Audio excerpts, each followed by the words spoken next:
ஊத்து பங்காளி காதலத்தை சொல்ல போற பங்காளி சரக்கு கொஞ்சம் ஊத்து பங்காளி காதலத்தை சொல்ல போற பங்காளி. தம்பி, ஒரு மனுஷன் போய் பேசலாம், ஆனா ஏக்கர் கணக்கில் எல்லாம் பேசக்கூடாது. அது எப்படா நெஞ்சில கொஞ்சம் கூட ஈரம் இல்லாம இவளை மதிகட்ட மகிழந்தனை 18 கரம் கொண்டு மண் மீது சாய்த்தவள் ஓடி வருகிறார். அனலாக எழுகின்ற அக்னியில் நின்றாடும் அங்காள பரமேஸ்வரி ஆடி வருகிறாள். நாகமணி மண்டபத்தில் நல்லாட்சி செய்கின்ற நாகலிங்கம் தேவி அவள் ஓடி வருகிறாள். சிரமாலை சூடியவள் சிங்கரத மீதேறி வேப்பிள்ளை சூளமுடன் ஆடி வருகிறாள்.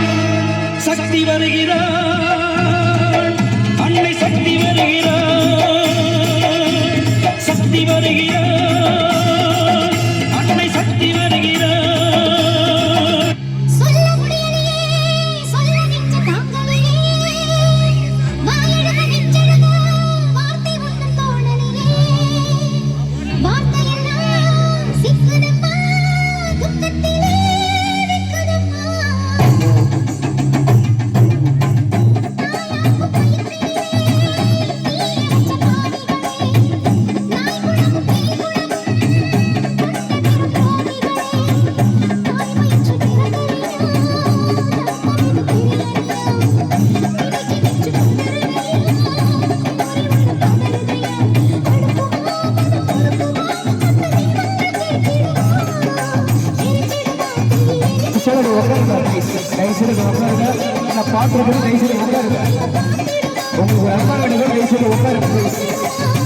அப்ப கண்ணாத்தா எரிஞ்சு பஸ்மம் ஆயிட்டாளா?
நிகழ்ச்சி